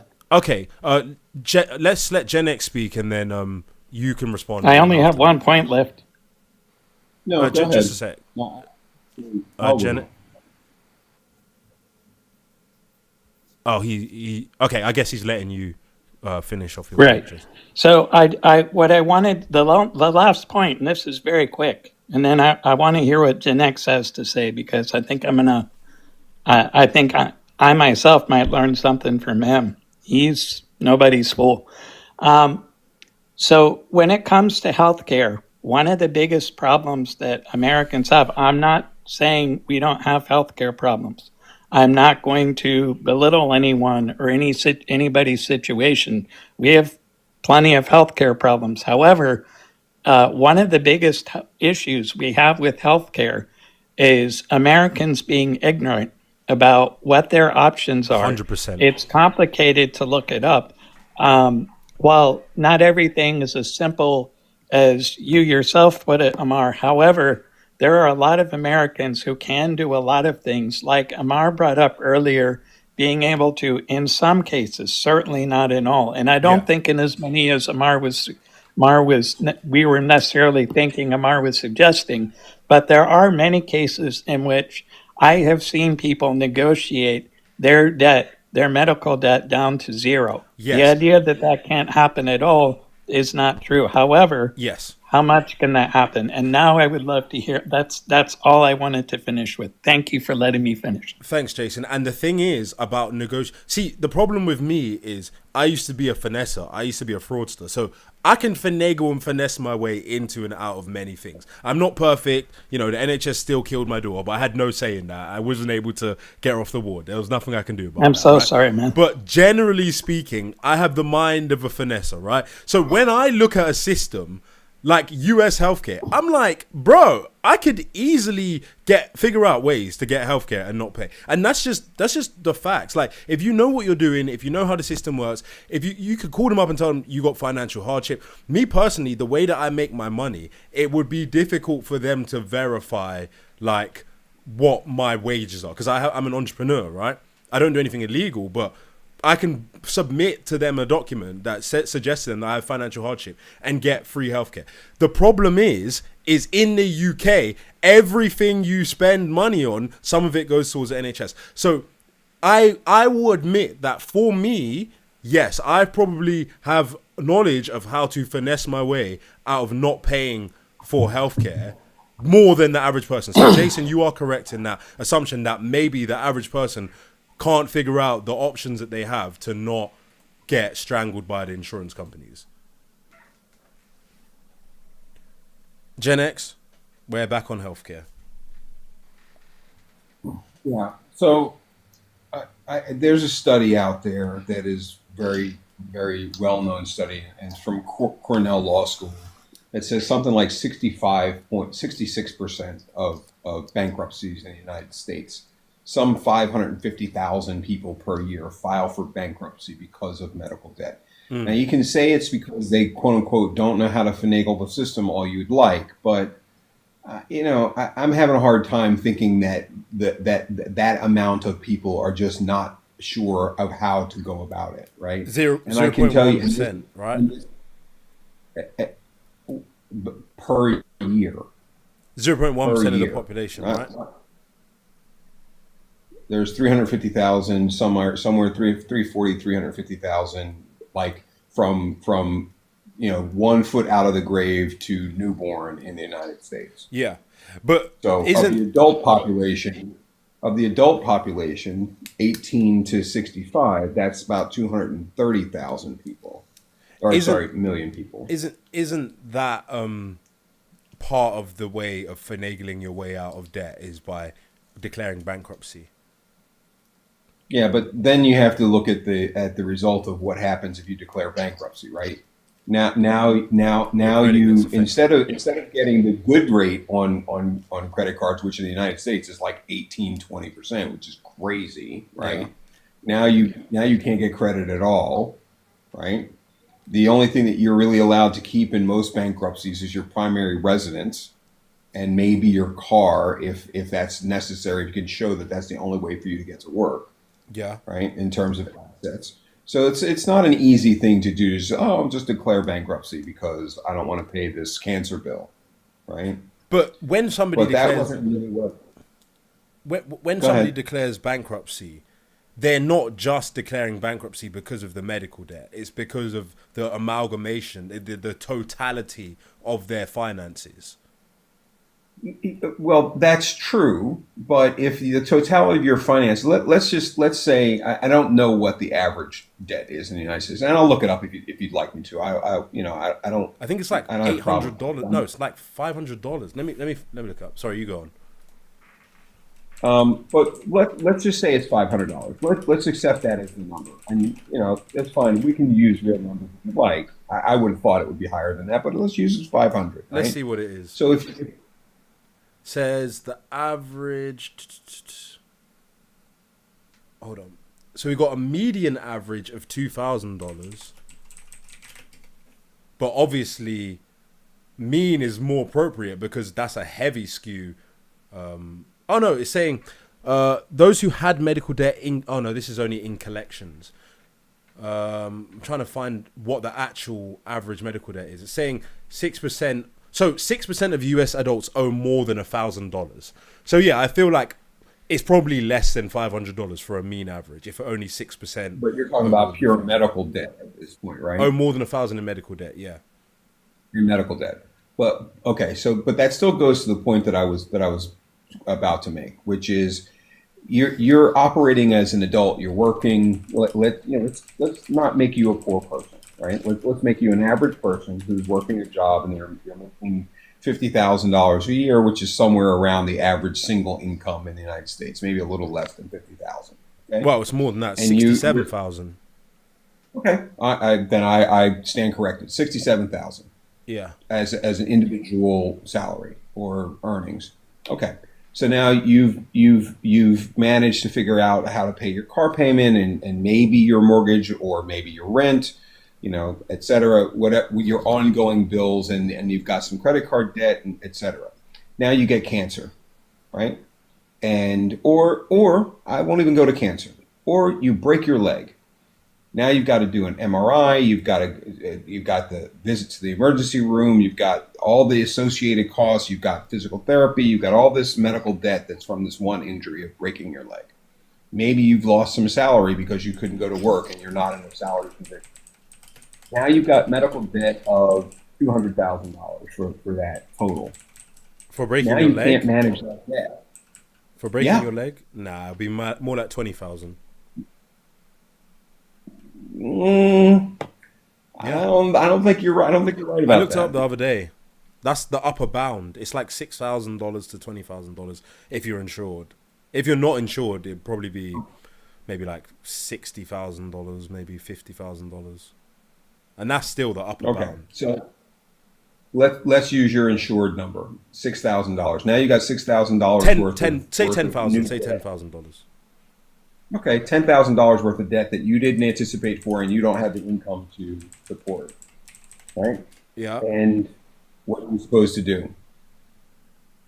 But what you do is you call up the company and you say, "Can I go on a payment plan?" And then they may ask you to submit some financial records, and you say, "This is how much Right. I can afford," and then that you negotiate a payment plan based on your affordability. So if you have a $10,000 bill and you're earning the average salary of a US citizen, then you may be able to negotiate to pay $300 a month on that bill, which works out as Right. $3,600 a And year. now So you over a and now you have 3 year even less, period, you pay it off. right, and now you have even less disposable income if you had disposable income in the beginning. For 3 years, yeah. Okay, so that there's that. The other thing is the idea that if you're homeless, you can get medical treatment. You know, that's anywhere near what the NHS provides for even the homeless in the UK. That's just not true. If you're homeless and you have diabetes, you're not getting insulin You can because get, you're just there are not, state, because emergency rooms have to give you treatment to save your. They all they have to do is stabilize you. They don't have to then provide you with insulin or supportive care for this chronic illness that you may have, right? there are state And forget programs that will forget support if, you in that forget if you're instance. if yeah, but forget if you're not Oh, see, homeless. Private just I said that just as well.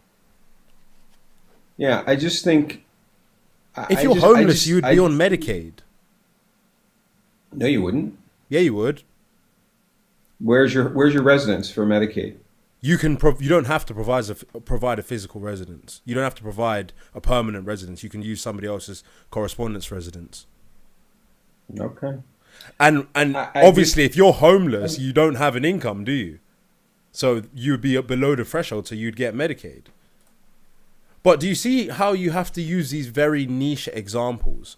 You know what I mean? And by the way, I've got the actual numbers for the average US medical debt. So for the average working adult, so average adult 18 plus, it's $840 per person, $846 per person. For the total population, it's $656. So we're talking about the average person, just for the UK watchers, the average person has about £400 of medical debt. So we're not really talking about a system where people are like, as you described, what you describe is really like a niche case. Okay. All right. Well, I mean, this I believe in the stats, right? So I'm not going to sit here and try to tell you you're wrong when you're giving me stats that go against what I'm thinking, right? Because I am thinking about it from the perspective of someone who had to deal with insurance, right? And the subsidies in the ACA are subject to congressional approval, and in fact, the U.S. government is shut down over a fight over continuing those subsidies, right? With the report that if those subsidies go away, people's premiums under the ACA go up 75 to 100%, or maybe even more. So are But you in 75 to 100 are is you the in number that's favor been of the given. reason why the Democrats are protesting is it the big beautiful I bill they're absolutely still am. protesting? Yeah, Yeah, are you in favor I of their absolutely am. reason? Yes, yes, Why though? Like, because you're talking about millions of people who would suddenly not be able to afford medical insurance, but they also don't qualify for Medicaid isn't because they're it working people. isn't it to do with their work requirements? So it's not necessarily that they wouldn't be able to afford it. Wouldn't they just have to be seeking work in order to be No, you're qualified? confusing two things. Yeah, Sure. you're crossing two different streams, right?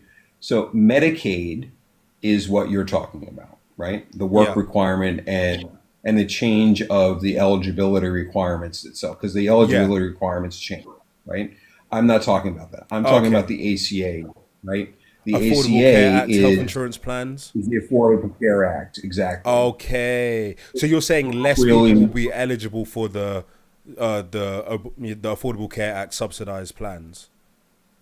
No, what I'm saying Oh. is that what the Democrats are saying is we want the subsidies to continue, and the GOP, the Republicans, are saying no, we don't want them to continue at all. I see. It's not a question of changing. It's just we're wiping out the subsidy entirely. Okay, so there will no longer be Affordable Care Act subsidized plans if the big beautiful bill passes. There wouldn't be subsidized. There would still be plans under the ACA, right? But Right. there would be no subsidy. So when you look Oh, at the so it'd be at more the expensive. premium, right? So it'd be much more expensive premium, and you'd still have the same $6,000 deductibles and those kinds of and the ridiculous copays that Hmm. the insurance companies have been allowed to shoehorn into the ACA. I don't Which is know. one of the reasons why I think the ACA was better than nothing, but it was far from a good, outcome. I think it could have been a hell of a lot better had. Wait, so you wanted had- it to be even more expanded than it was? not so much expanded as regulation on the insurance companies offering plans through it, right? 'Cause so if you're an insurance company and you want access to that marketplace, because it's literally called a marketplace, right? yeah. So if I'm Acme Medical Insurance Company and I'm a for-profit business and I want access to that marketplace, I think that under the ACA that it should say, okay, well, that's fine. You can have access to this marketplace and the millions of people who are in that marketplace, but you and every other insurance company, there are certain requirements that we have for you to be in this marketplace. And one of them is, I don't know how you would do the formulation, but $6,000 deductible Why don't they is- take away the subsidy and then not let them increase their prices? That would make it even worse, I would think. If Because you take away what- the subsidy and increase prices. No, take away the subsidy and don't let the providers that want access to that marketplace increase their prices. So because I'm of the opinion, and this seems to be a little bit of the GOP strategy this Trump term, is I think that the only way to improve healthcare is to attack the profits of the pharmaceutical companies in the USA. Because the reality is that they are making buku money, and the system, everybody's twisting around the system. Oh, how can I get more accessibility to this and more accessibility to that? And they're the ones making billions. We need to make policy that cuts into their profits. And the truth is that I actually believe in a mixed healthcare model. Like, I think that I'm not opposed to expanded Medicaid and stuff like that, but I just think that ideally you want less people dependent on the government, but less people can only be dependent on Medicaid if the cost of healthcare is lower. And you can only make the cost of healthcare lower by cutting into the profits of the pharma companies. No, I agree with that, but you're missing one part of you're missing one profit center, and that is the private healthcare industry itself, right? So Medicaid, just to do the comparison, Medicaid is something like 95. I'm going to say 95. I think it's actually higher than that. Of the money that goes into Medicare and Medicaid is actually paid out for bills, right? Whereas private insurance companies, it's like 68%, something like that. So a lot more of the money goes to, executive salaries and marketing and conferences and ifs and whatnot. Innovation. So insurance companies don't innovate. Not insurance I'm companies, talking but about insurance companies. yeah, but the private No, sector that's innovates. what I said. I'm literally just talking about insurance companies. right? Okay. I'm not talking about the pharma. I'm not even talking about research hospitals. I'm not even talking about. I'm talking But about just a caveat: by getting rid of the insurer-based model or by decreasing it, you are still decreasing the size of the private sector because they are making their profits through the private sector, right?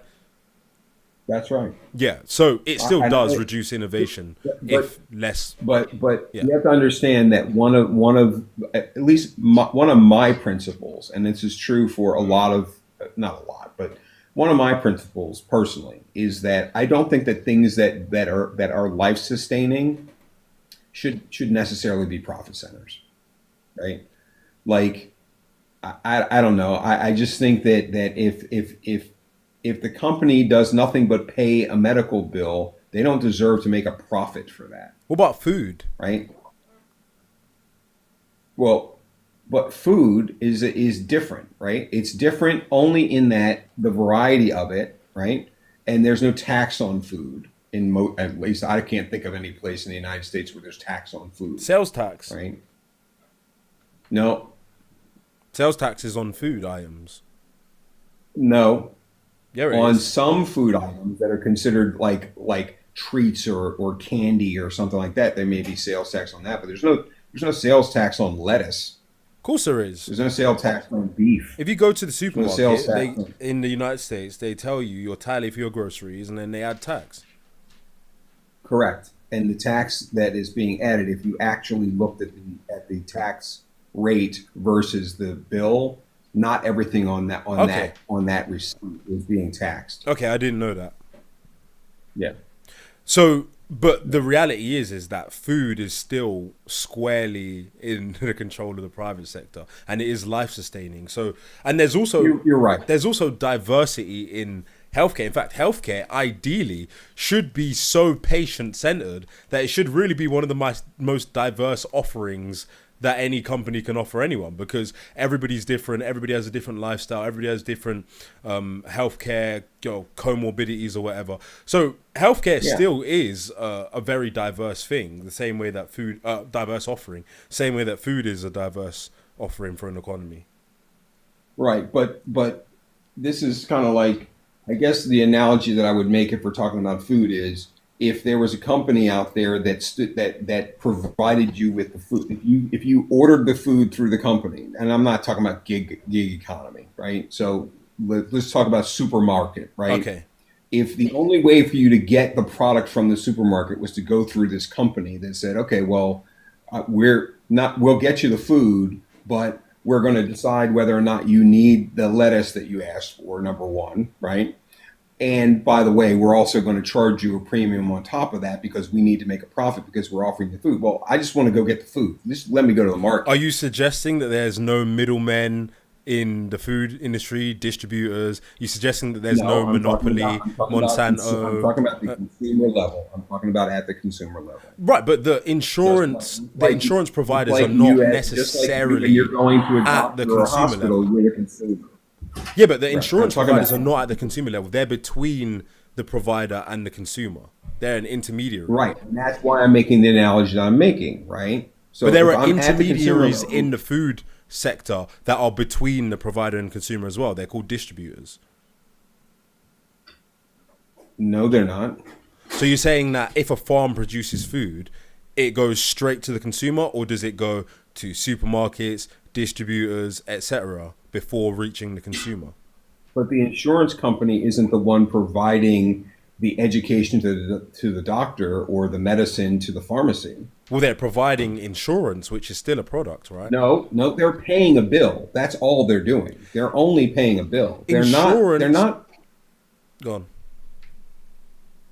No, that's a bad analogy, right? Because Mate, the insurer I don't. isn't providing anything to So- the provide You- at you- the retail level, at the consumer level. When I go into a doctor's office, the insurance company didn't give the doctor the supplies. I agree. You may not. Right. You may not like what the.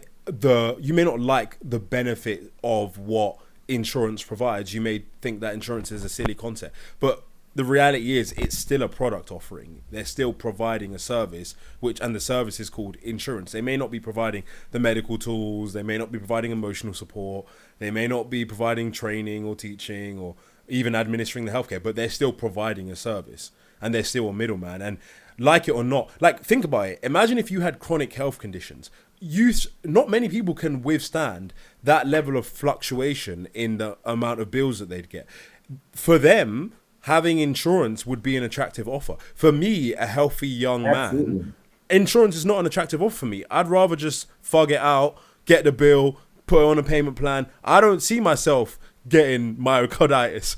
You know what I mean? So, but But for then- some but then the people, problem- insurance is an attractive product offering. Right, but then the problem with that, and the thing that the ACA sought to start solving, right, was, and again, this is why I say the ACA wasn't really, expansive enough. The thing that the ACA is trying to solve, because originally, and it's been gutted of this part of it, but the idea was you have to have insurance, right? And the idea behind that was if everyone, including healthy young people, have to have insurance, then that makes the insurance industry healthier, right? Because there is a lot more premiums coming in to pay for the smaller percentage of people who are really sick, right? Who need regular medical care. If you take all the healthy people out of an insurance system, and think about it as current. Let me finish the sentence. I'm sorry. If you take all the healthy people out of a medical insurance system, the only thing you have left is very high cost people. And those insurance companies, because they still need to make a profit, then have to charge really more. high insurance Yeah. premiums. Right? I'm totally right there with you, bro. I totally agree with what you just said. Yeah. And the truth is, what you're saying, this is why I believe in a mixed healthcare model. So this is, if you will humor me for a moment, my perception of how healthcare should be is when you have a situation where healthcare is expensive and people are in a position where they can't afford healthcare, you must expand things like Medicaid so that people can get healthcare. It's a necessity, right? It's like, imagine if people were starving. Eventually, the government would have to step in and say, look, people are starving. We have to do something about this, right? But the ideal scenario is not to have everybody dependent on Medicaid. So if people could afford it, then you would want a bigger private sector because then you want to reap the benefits of innovation, freedom, healthcare choice, and the like.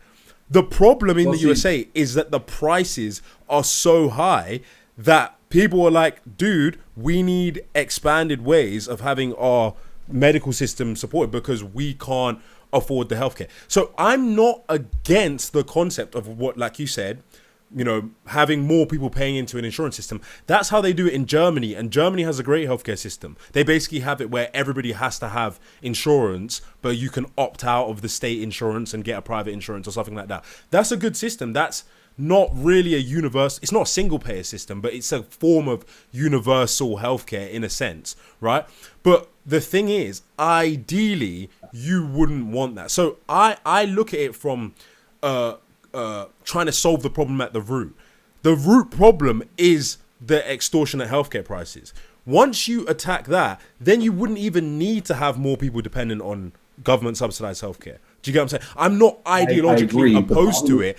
And the problem is, remember, when you have what you describe, there are other negative externalities. Everyone's dependent on the system. Now you have, similar to what the UK have, where you have longer waiting times, lower quality, suppressed wages, people leaving the system, high staff turnover. This is coming from the fact that the system is overwhelmed because everybody is guaranteed to get healthcare when they so suggest that they need it. So you're going to know the answer to this better than I would. So I'm just going to ask it as a question instead of be an arrogant American and make a statement, right? So in your knowledge, has the NHS funding, yes, I'm sure that year over year it ends up being more, right?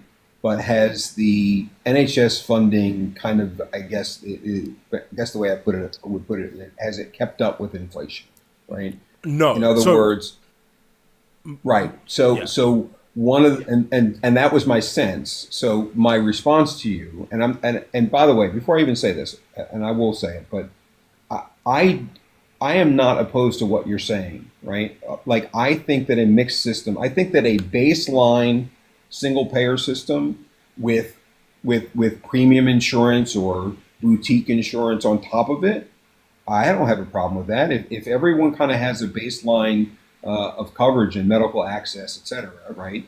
And then there are people who are wealthier and I want insurance for cosmetic surgery or whatever, right? Yeah. I know that's a silly example, but yeah. I don't have a problem with that. So it's if the government is effectively cutting the funding of your national of the NHS, then of course the NHS over a period of time is going to start falling apart, right? Well, they're Wait not times are going to necessarily. go up. They're They're not going to have a necessarily. hard time. They're going to have a hard time retaining staff, et cetera, et cetera. Like Yeah. those things would follow from.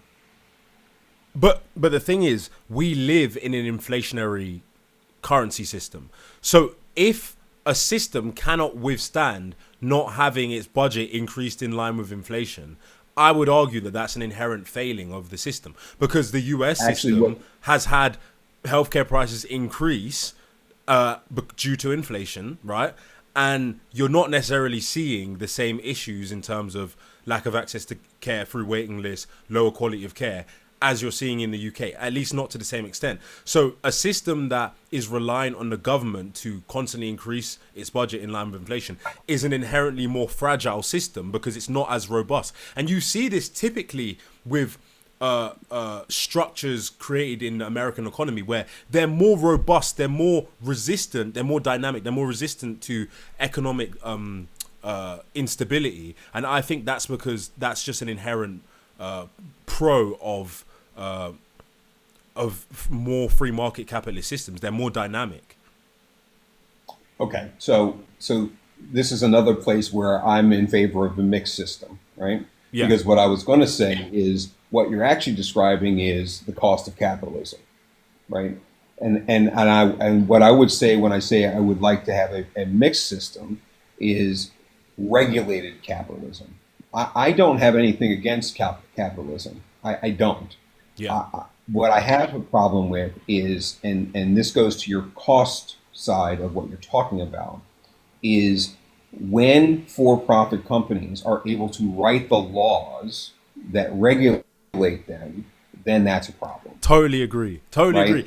You know, it's Because so the funny. United- This because the conversation's so problem- funny. Right, Because the problem in the United States is of rising prices is because Of political pharmaceutical lobbying. companies are the ones who write the law. Exactly. It's so funny because I would argue that we seem to have opposing political views, but we've kind of come to the same synthesis in our conclusion, which is mixed healthcare model good, capitalism not inherently bad. Yeah. We need to regulate the pharma Yeah. companies. It needs to be solved at the Absolutely. core by government regulation. We don't necessarily need a universal healthcare system, but we want everyone to have some kind of base level accessibility to healthcare. It's just funny. We're kind of like Right. saying the same thing, and I've really enjoyed actually speaking to you. Yeah. I didn't, like I said, I'm not a person who is like, this is my idea and I must be right, and that Yeah. there's no way for us to ever agree on anything. I think we can agree on things. Yeah. And listen, I think you're a reasonable guy, a lot more reasonable than I thought when I first started listening. So I'm glad that I stuck around and listened more. No, I appreciate that, bro. I'm not an internet troll, but I think because I communicate a lot on this, you develop almost like a radio presenter. You develop tactics of drawing information out of people. You kind of have to do that if you want to keep a conversation flowing. You have to say certain things to draw a response, and then you synthesize the response Yeah. as we've done. So I appreciate it, and I'm glad that, and like I said, I like you, I actually appreciate the fact that in this conversation, neither one of us, and I would hope that a lot of other people have the ability to recognize that, hey, this one system is probably not the best system. Yeah. It's probably a mix of these things. And what is it that we can do to mix these things together and synthesize them in a 100%. way that actually helps the majority of people? 100%. And the problem in the UK is people are ideologically opposed to any change in the NHS. And the problem in the USA is they just won't address the issue of political lobbying. It's so frustrating. Remember when they did the Occupy Wall Street? That movement got fucking decimated, bro. If people were still got thinking wiped like out. that, like Ron Paul era thinking, like we need to go back to that shit. That Yeah. guy's a legend, bro.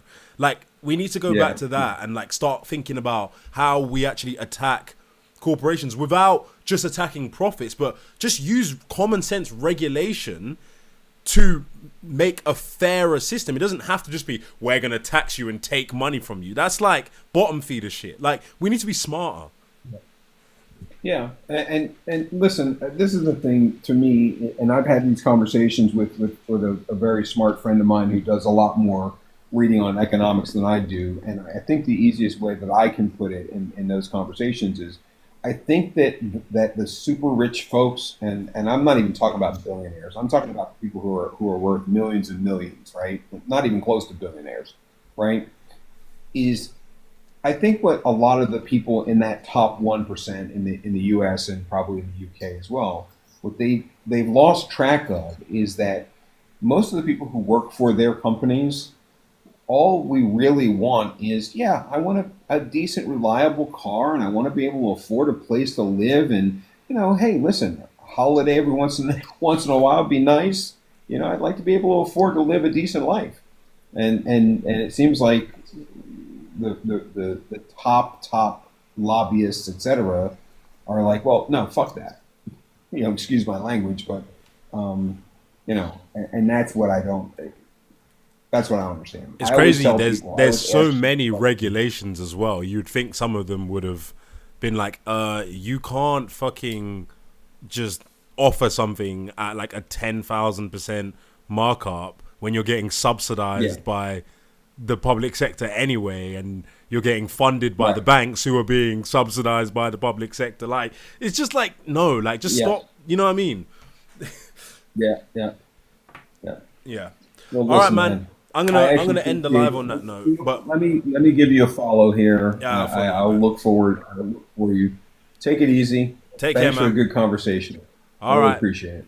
There you go, All guys. right. The damn liberals, they ain't all that bad. They ain't all that bad. These darn goddamn liberals. All right, thank you everyone for joining us.